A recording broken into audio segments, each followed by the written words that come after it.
Hello, good morning students. Welcome to my class. Today's class for class 8 students subject science. ठीक है, तो आज हम चर्चा करते हैं चैप्टर नंबर 4 है। आज स्टार्ट करते हैं। ओके, चैप्टर नंबर 4 है, नेम है मेटेरियल्स एंड कौन कौन से मेटल्स हैं, नॉन मेटल्स। ठीक है, तो देखो मेटल्स क्या होते हैं और नॉन मेटल्स क्या होते हैं, इनकी प्रॉपर्टी क्या होती है, इन्हें हम कैसे पहचानते हैं। तो आज इन सभी बातों पर हम डिस्कस करने वाले हैं। ठीक है, सो लेट अस स्टार्ट।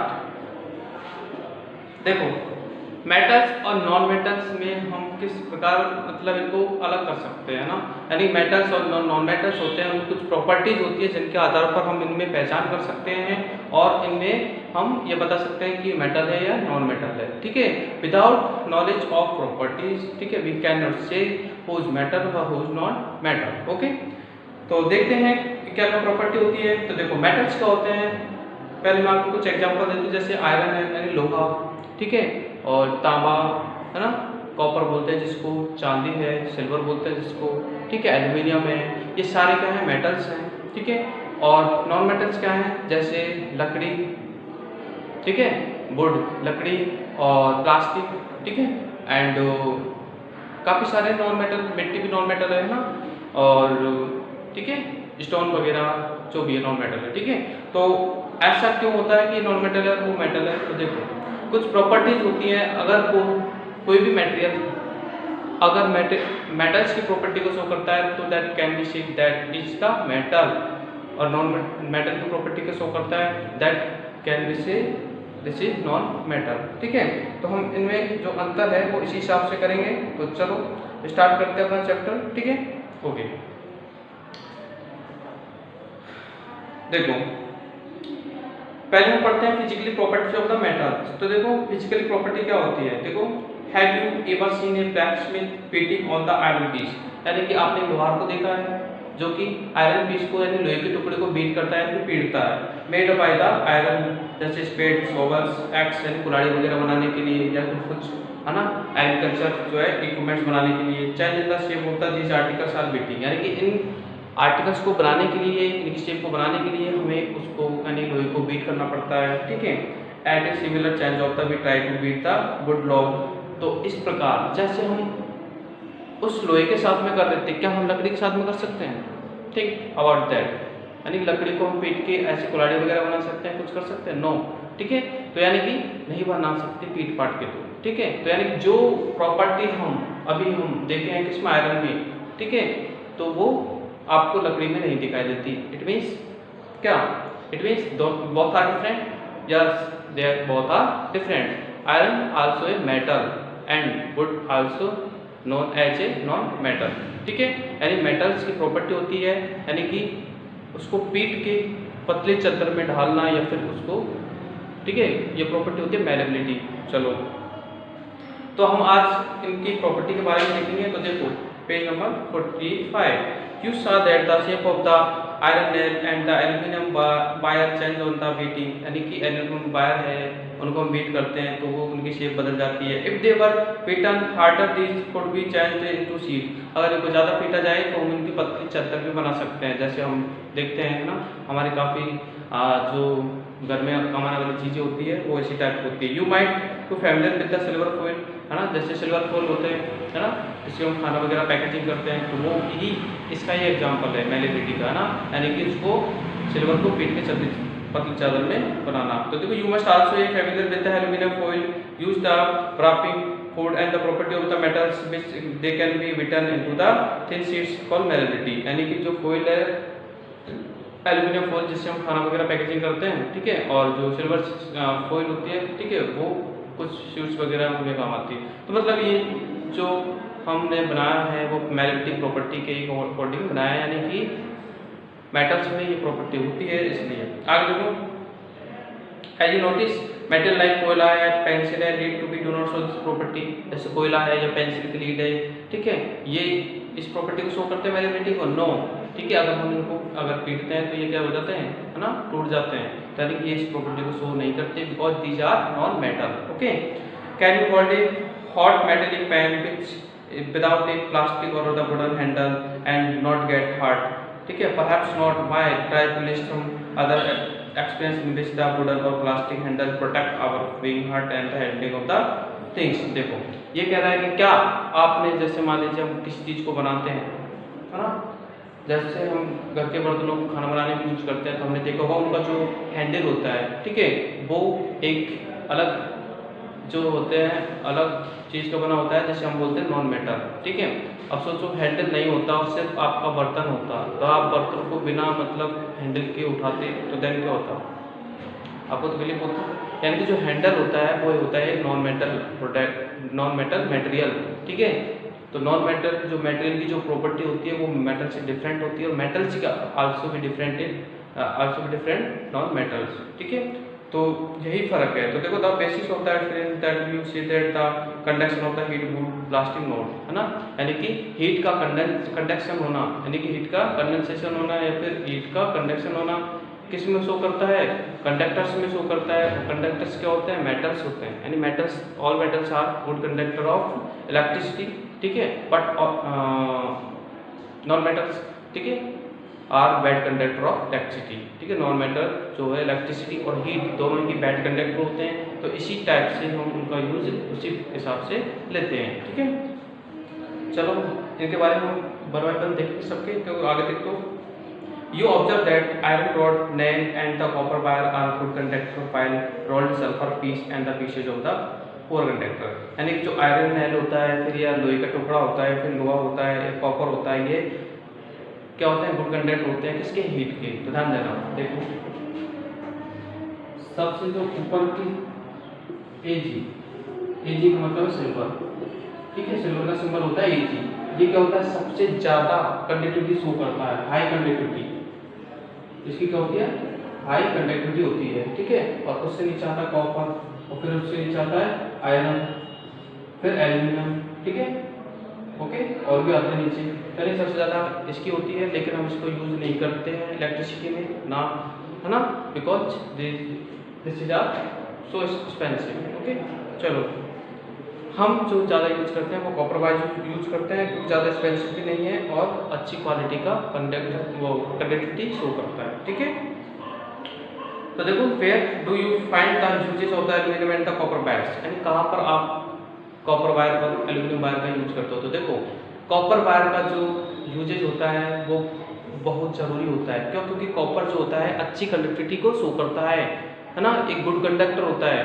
और जबकि एल्यूमिनियम की बात करें तो एल्यूमिनियम भी गुड कंडक्टर होता है, लेकिन वो कॉपर की तुलना में नहीं होता है। इसलिए हम ज़्यादातर जो वायर्स हैं हमारे घरों में वो कॉपर के लगवाते हैं, फैंस वगैरह होते हैं, है ना, उनमें भी कॉपर की बाइंडिंग होती है, एल्यूमिनियम की बाइंडिंग होती है, वो भी चलता है, कॉपर की भी चलता है, लेकिन बेस्ट बाइंडिंग इसकी होती है कॉपर की होती है, क्योंकि वो ज़्यादा स्ट्रेंथ वाली होती है। चलो the property of the metals by which can be drawn the wires और कॉल्ड डक्टिलिटी, यानी कि जो वायर बनाने की जो प्रॉपर्टी होती है उसको बोलते हैं डक्टिलिटी। देखो मैलेबिलिटी होती है पीट के पतली चादर बनाना, है ना, और डक्टिलिटी प्रॉपर्टी क्या होती है, यानी खींच के एक तार मतलब बार रूप में बनाना, किसमें, वायर, यानी कि किसी भी मेटल्स को वायर के रूप में कन्वर्ट करना, यानी खींच के वायर के रूप में कन्वर्ट करना है, तो हम बोलते हैं डक्टिलिटी, ठीक है। तो डक्टिलिटी किन किन मेटल्स में से होती है, सिर्फ मेटल्स में, और मेटल्स में कौन कौन से हैं, ठीक है, जैसे कॉपर है, आयरन है, सिल्वर है, एल्यूमिनियम है, ठीक है, ये सब गुड डक्टिलिटी को शो करते हैं, ठीक है। और एक और आता है देखो गोल्ड, जिसको बोलते हैं एयू, सोना, ठीक है, गोल्ड होता है, गोल्ड का सिंबल होता है एयू। तो ये भी क्या होता है, बहुत ज़्यादा हाई क्या होता है, डक्टिलिटी शो करता है, ठीक है। और इससे पहले बढ़ा था मेलेबिलिटी, ठीक है, तो गोल्ड जो होता है बहुत ज़्यादा मेलेबिलिटी को शो करता है। ऐसा क्यों होता है, ऐसा इसलिए होता है, हाँ, ठीक है। तो इस देखो इसकी मेलेबिलिटी ज़्यादा होती है, इसी के कारण, इस प्रॉपर्टी के कारण ही जो गोल्ड होता है उसको हम ऑर्नामेंट्स यानी गहनों में यूज लेते हैं, ठीक है, यानी कि कम मात्रा में ही हम काफ़ी सारे गहना बना सकते हैं, ठीक है। इसलिए आगे how have you ever notice that the difference in the sound of the dropping of the iron seed, plate, metal coin are, ठीक है, on the floor, if not you can try. यानी कि जैसे मान लीजिए हमारा कोइन वगैरह coin गिर जाता है, ठीक है, या फिर कोई प्लेट गिर जाती है नीचे, तो आपने देखोगा कुछ साउंड प्रोड्यूस होता है, बिल्कुल प्रोड्यूस होता है ना, तो देखो मेटल्स में साउंड होता है वो मतलब ज़्यादा प्रोड्यूस होता है, नॉन मेटल्स में प्रोड्यूस होता है बट कम होता है, ठीक है। तो साउंड के हिसाब से हम क्या सीख रहे हैं, साउंड के हिसाब से हम ये सीख रहे हैं कि इसकी जो नेक्स्ट प्रॉपर्टी है, दो प्रॉपर्टी हम पढ़ चुके हैं, मेलोडिटी और डक्टिलिटी। अब हम नेक्स्ट जो प्रॉपर्टी के बारे में बात करते हैं उसको बोलते हैं सोनोरस, ठीक है, यानी कि साउंड प्रोड्यूस करना, सोनोरस। ये सब मेटल्स की प्रॉपर्टी पढ़ रहे हैं, अभी नॉन मेटल्स पर हम चर्चा नहीं कर रहे, बस मैं आपको बता रहा हूँ थोड़ा कि नॉन मेटल्स ऐसा होता है, ठीक है। Have you seen wooden bells in the temples, ठीक है भाई, टेम्पल्स में जो घंटे बजाते हैं हम, तो वो आयरन की क्यों होती है, लोहे की क्यों होती है, लकड़ी की क्यों नहीं होती? कभी देखी लकड़ी की? नहीं देखी ना, क्यों नहीं देखी? क्योंकि लकड़ी की जो घंटी होती है वो ज़्यादा आवाज़ नहीं करेगी, बहुत ही कम करेगी, इसलिए यानी नॉन मेटल जो होते हैं सोनोरस जो प्रॉपर्टी है उसको शो नहीं करते, सोनोरस को प्रॉपर्टी को शो कौन करते हैं? सिर्फ मेटल्स होते हैं। इसी प्रकार इसीलिए जो घंटी होती है, बैल होती है, वो किसकी बनाई जाती है? मेटल्स की बनाई जाती है। The things made of the metals is the produce a ringing sound when the struck hard. जब उसको हार्ड स्ट्रक करते हैं तो रिंगिंग साउंड प्रोड्यूस होता है। Suppose you have two the boxes similar the planes made of wood and the made of the metal. Can you which box is the made of metal by the string both the boxes since metals produce a ringing sound, यानी कि ऐसे metals जो कि ringing sound produce करते हैं तो हम उनको सोनोरस बोल सकते हैं, ठीक है। ओके, तो हमने तीन प्रॉपर्टी के बारे में अभी तक पढ़ लिया है, ठीक है। और अब हम पढ़ते हैं, ठीक है, बाकी का जो बचा है उसको हम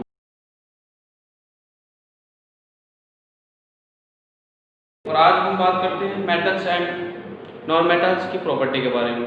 okay, you know that what is the metal and non metal, इसके बारे में हम पहले प्रीवियस क्लास में बता चुके हैं। चलो आज देखते हैं मेटल्स और नॉन मेटल्स की प्रॉपर्टी।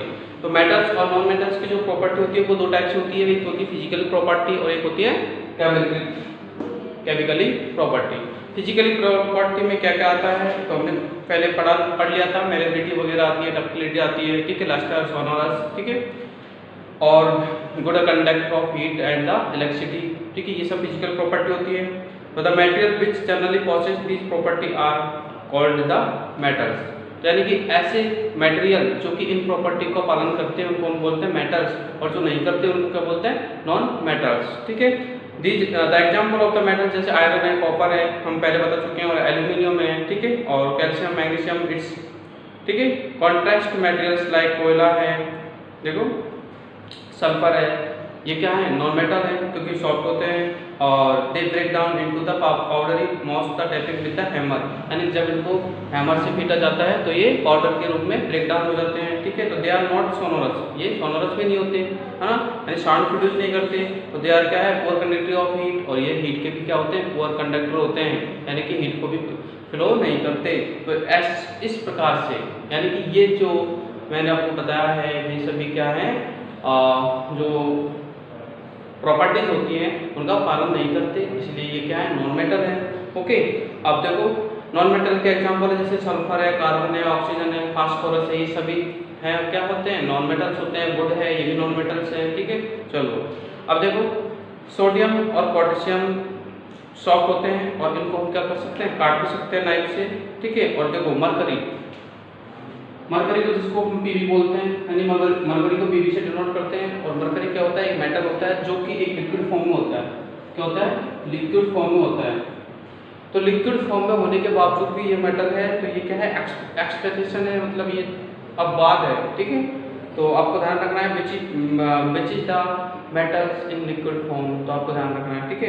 चलो आगे हम देखते हैं कुछ केमिकल प्रॉपर्टीज के बारे में, ठीक है। तो देखो केमिकल प्रॉपर्टीज नॉन मेटल और नॉन मेटल्स की, ठीक है। तो पहली प्रॉपर्टी हम देख रहे हैं रिएक्शन विद द ऑक्सीजन, ठीक है। देखो रिएक्शन विद द ऑक्सीजन यानी मेटल्स जो होते हैं ऑक्सीजन के साथ में रिएक्ट करके, ठीक है, और ऑक्साइड की फॉर्म बनाते हैं। बेस नेचर होता है इनका, ठीक है, यानी कि बेस फॉर्म में ही ये बनाते हैं। जबकि जो नॉन मेटल होते हैं जब वो ऑक्सीजन के साथ में रिएक्ट करते हैं, ठीक है, तो वो ऑक्साइड फॉर्म जो बनाते हैं वो एसिडिक फॉर्म में बनाते हैं, ठीक है। चलो अब देखते हैं you are familiar with the phenomena of rusting of iron, ठीक है।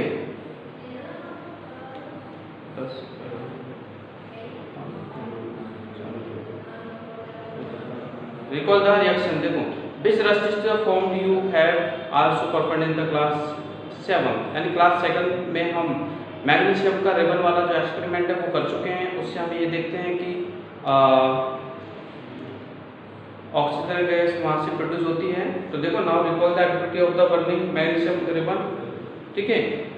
तो ऐश ऑब्टेन हमें क्या होती है, जब हम मैग्नीशियम रिबन को जलाते हैं तो हमें राख प्राप्त, मतलब ऐश से राख प्राप्त होती है और मैग्नीशियम की जो रिबन होती है वो बर्न हो जाती है, ठीक है। और हमें जो फॉर्म प्राप्त होती है वो कैसी होती है, बेसिक होती है, एसिडिक होती है, ठीक है। तो आपको पता है मैग्नीशियम से जो फॉर्म प्राप्त होगी वो हमें कौन सी होगी, हमें बेसिक इन नेचर होगी। ओके चलो अब बात करते हैं कि ये तो हो गया नॉन मेटल के बारे में। नॉन मेटल क्या होगा, तो देखो नॉन मेटल के बारे में बात कर लेते हैं। जैसे सल्फर और oxygen in the sulphur dioxide, है ना। सल्फर और ऑक्सीजन दोनों ही गैसें हैं जो कि नॉन मेटल है, ये दोनों मिलकर सल्फर डाइऑक्साइड बनाती है। When sulphur dioxide is dissolved in water, ठीक है, सल्फ्यूरस एसिडिक इन फॉर्म, तो reaction can be given as follows. तो देखो SO2 + HO2 बराबर H2SO3,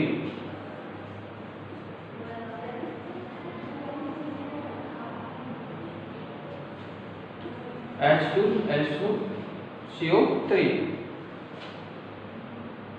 ठीक है। तो सल्फर और वाटर ये दोनों मिलाकर सल्फ्यूरिक एसिड यानी कि H2SO4SO3 का निर्माण करते हैं। तो देखो द सल्फर एंड क्या होता है, इसमें सल्फर जो होता है वो टर्न हो जाता है ब्लू टू लिटमस, ओके। और उस कंडीशन में मैग्नीशियम वाली कंडीशन में ब्लू टू वो रेड टू ब्लू होता है और इसमें क्या होता है, ब्लू टू रेड हो जाता है, ठीक है।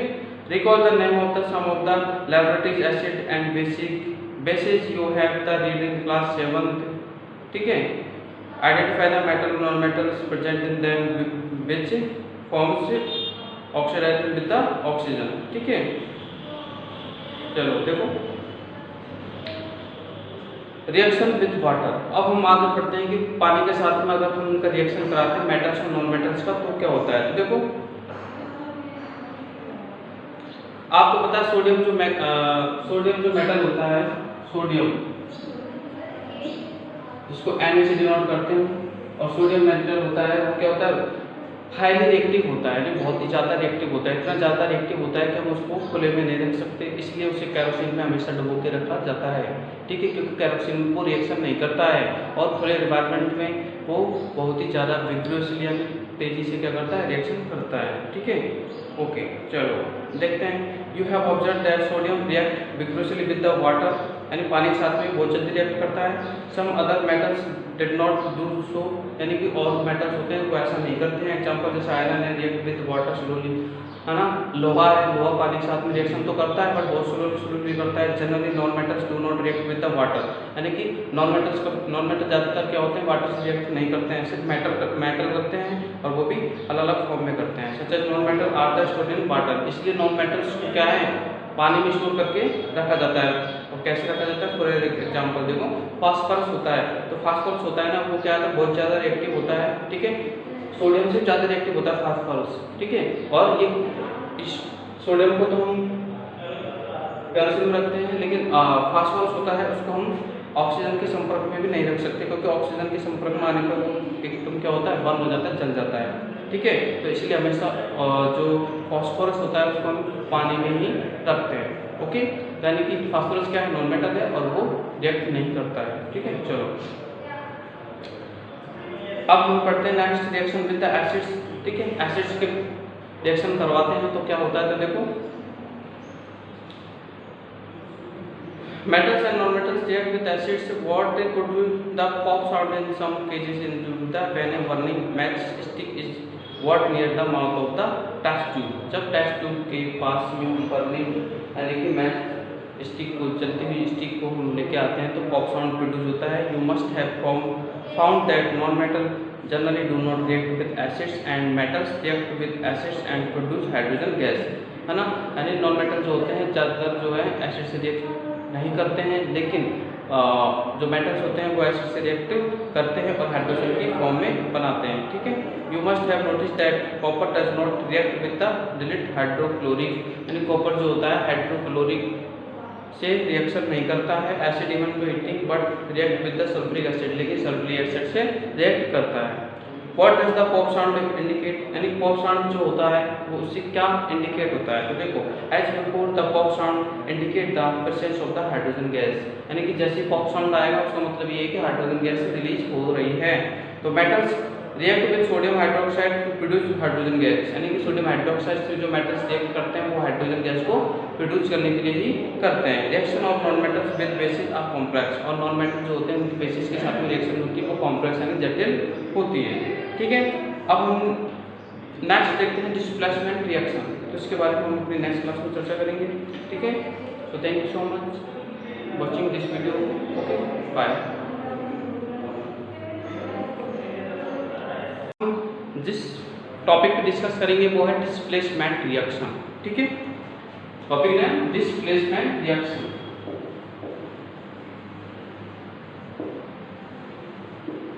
देखो ध्यान से, डिस्प्लेसमेंट रिएक्शन होती क्या है पहले तो देखो। डिस्प्लेसमेंट यानी यहाँ पर क्या होता है, पैलेस चेंज हो जाता है, बस सिंपल। कैसे होता है देखो, चलो हम देखते हैं। हमारे पास 4 बीकर है, बीकर ए, हम एक एक्टिविटी करते हैं, 4 beaker A B C D E, sorry okay 5 beaker है। चलो अब हम पहले जो बीकर है, ठीक है, उसमें हमने फिल किया है कॉपर सल्फेट प्लस में जिंक। दूसरा बीकर है उसमें हमने फिल किया है कॉपर सल्फेट प्लस में आयरन। तीसरा बीकर है उसमें जिंक प्लस कॉपर, और चौथे में आयरन प्लस कॉपर और प्लस में जिंक प्लस आयरन। देखो क्या होता है, पहले पढ़ लेते हैं। व्हाट चेंज, देखो ठीक है, what change do you observe in the various beakers, you have to read that the metal displace another metals from its compound in the aqueous solution. ठीक है, यानी कि इन जो बीकर्स है उसमें हमने पानी फिल किया सब में समान मात्रा में। उसके बाद में इसमें हमने जैसे अभी मैंने बताया था, जैसे पहले में कॉपर मिलाना है, दूसरे में जो है हमें कॉपर प्लस जिंक आयरन मिलाना है, तीसरे में हमें जिंक प्लस सल्फेट मिलाना है ना, चौथे में हमें आयरन प्लस कॉपर मिलाना है, पांचवें में जिंक प्लस आयरन मिलाना है। तो उससे देखो होगा क्या कि beaker A, notice on beaker A, ठीक है, आपके बुक में एक्टिविटी है, आप उसको देखिए। बीकर ए में देखो जिंक जो होता है रिप्लेस कर देता है कॉपर को। ठीक है, जिंक किसको रिप्लेस कर देता है, कॉपर को रिप्लेस कर देता है फॉर्म कॉपर सल्फेट। देखो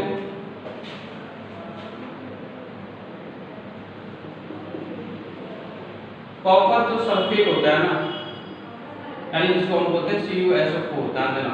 ठीक है, इसको और जिंक को JINC, जिंक को बोलते हैं Zn सिंबल इसका। इन दोनों की क्या कराते हैं, रिएक्शन करा रहे हैं, तो हमें क्या प्राप्त होगा, एरो लगा के हमें प्राप्त होगा ZnSO4 प्लस में Cu, ध्यान देना।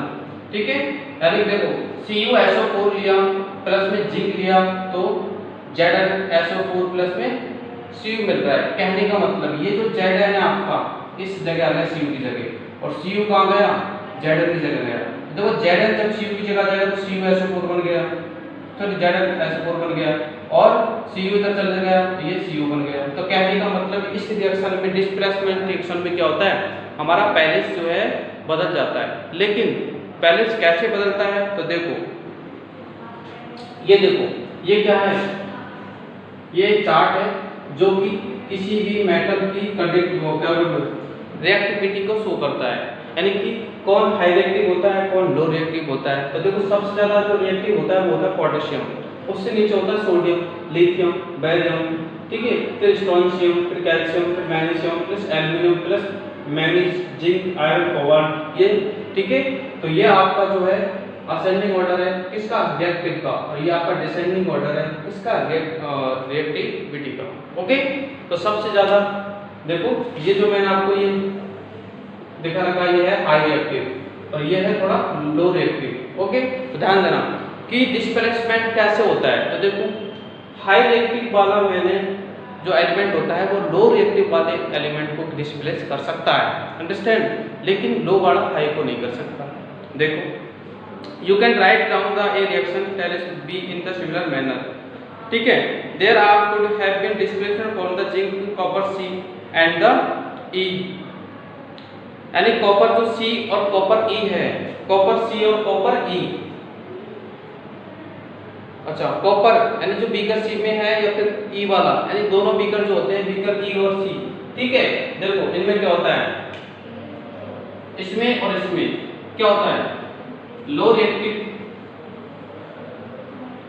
ठीक है, लो रिएक्टिव मेटल्स होते हैं जो कि हाई रिएक्टिव मेटल्स को क्या नहीं कर सकते, डिस्प्लेस नहीं कर सकते। जैसे देखो क्या हो गया, कॉपर, ये देखो कॉपर था, ओके, और जिंक था, ये रहा, तो जिंक ने इसको रिप्लेस किया है, तो जिंक यहाँ पे आ गया तो ये इधर चला गया, तो यानी कि जिंक क्या है, हाई रिएक्टिव है। भाई इनकी तुलना करें कॉपर और जिंक की, तो जिंक क्या है, ज्यादा है, कॉपर क्या है, कम है, तो यानी कि जिंक ने इसको रिप्लेस कर दिया, लेकिन ये जिंक को रिप्लेस नहीं कर सकता, बात ये है, ठीक है। डिस्प्लेसमेंट रिएक्शन में देखो दे रहा, हाँ आगे देखो,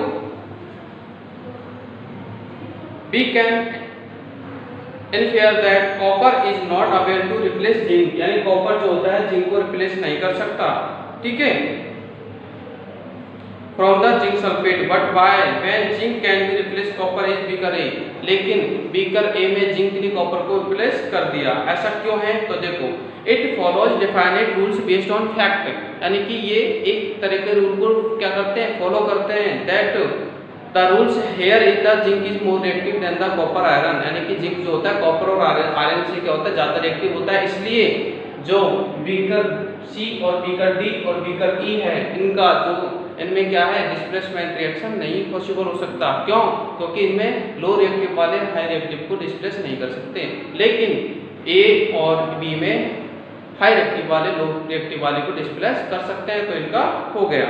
ए more reactive metals can be replace in less reactive metal, यानी कि ज्यादा वाला कम को कर देगा लेकिन कम वाला ज्यादा को नहीं कर देगा, तो बस डिस्प्लेसमेंट रिएक्शन यही होता है, यानी कि इसमें पहले से हो जाता है, अपना रिएक्शन करके अपने स्थान को परिवर्तित कर लेते हैं, ठीक है। तो ये कॉपर सल्फेट को जब हमने जिंक से रिएक्शन करवाई तो हमें जिंक सल्फेट प्लस में कॉपर मिल गया, ओके। चलो नेक्स्ट पॉइंट है अपना uses of the metals and non metals, यानी कि हमें नॉन मेटल्स और मेटल्स हमारी लाइफ में कैसे यूजफुल हैं, इस पर हम देखते हैं। तो देखो you should be aware to guess why metals are used in making machinery, यानी जितने भी मेटल्स होते हैं ज़्यादातर जो मशीनरी पार्ट्स हैं वो बनाने में काम आते हैं, जैसे ऑटोमोबाइल्स वगैरह है, लोहे की बनती है, तो लोहा क्या है, मेटल्स है, ठीक है। एरोप्लेन है, ट्रेन है, सैटेलाइट है, इंडस्ट्रीज गैजेट्स है, कुकिंग essentials है, वाटर बॉयलर है, you are also familiar with the uses of the some non metals, ठीक है। तो हम मेटल्स के यूजेज भी जानते हैं, नॉन मेटल्स के यूजेज भी जानते हैं, here are some interesting ones, ठीक है। देखो non metal is the initial for our life, ठीक है, essential for our life which are living beings inhale during breathing, ठीक है। जैसे ऑक्सीजन जो हम ब्रीथ करते हैं that is the non metal, जो कि हमारे लिए जरूरी है।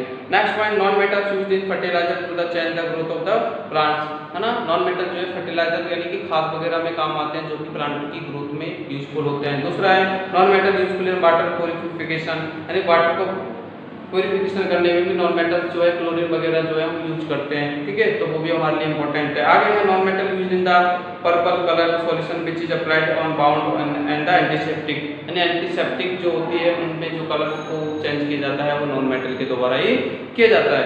Non metal use in the crackers, देखो नॉन मेटल जो होते हैं क्रैकर्स में यूज होते हैं, पटाखे वगैरह में, ठीक है, जो केमिकल्स होते हैं जैसे रेड फास्फोरस वगैरह, ओके। चलो you may add some more uses of the metals and non metals from your experience, यानी कि हम हमारे एक्सपीरियंस से काफ़ी सारे यूजेज होते हैं, ठीक है। नॉन मेटल काफ़ी सारी चीज़ें होती है, जैसे प्लास्टिक होता है, नॉन मेटल होता है, प्लास्टिक हमारे लिए बहुत ज़्यादा यूजफुल है ना।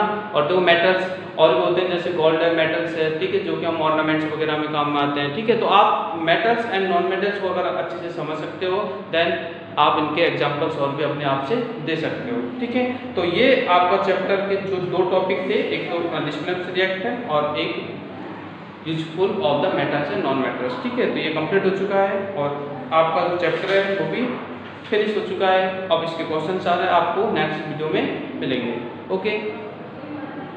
Thank you so much for watching this video.